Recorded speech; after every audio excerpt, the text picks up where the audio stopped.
Tandaan nyo, sir. Skyway na ako. Yan mga sir, ito Mitsubishi Adventure. Yan, galing pa si sir ng Novaliches. Ang issue nito, yung RPM hindi yan. Kumikibo-kibo lang siya ng konti, pero wala talaga. Kahit galitin yung makina. Yan. Tapos yung speedometer daw ni sir pagdating daw sa 70, napalo na bigla ng nag high speed. Minsan na 100. Minsan sir lampas pa sa 100, mga ganun.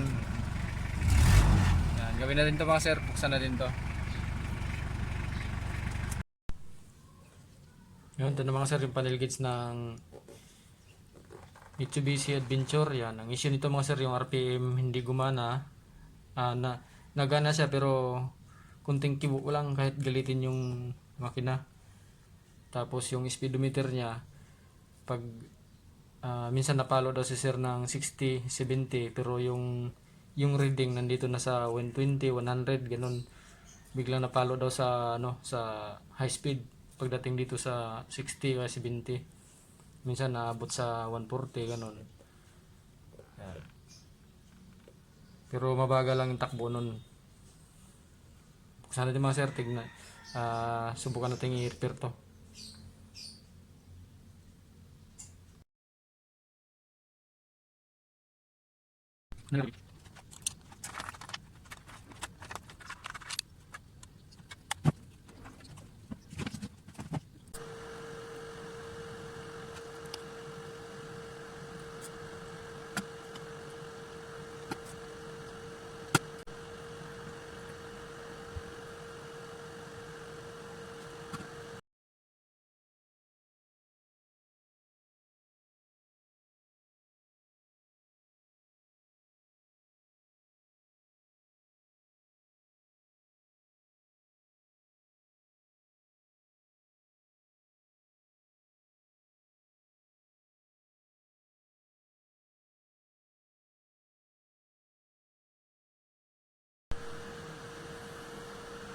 Okay na to mga sir, i-assemble ko na lang to para ma-testing na sa unit.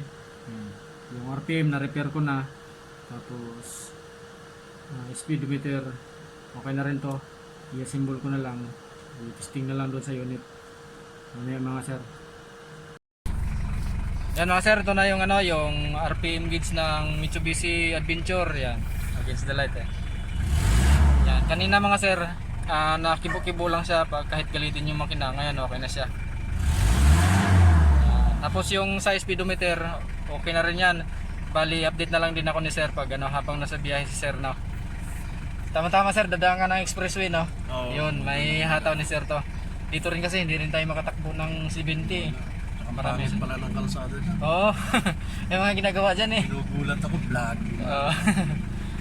Yan, update na lang ako ni sir dito sa speedometer. Yung RPM goods na. Yan, sigurado goods na rin yung yung speedometer. Yun lang mga sir, maraming salamat. Mitsubishi Adventure, galing pa si sir ng Novaliches.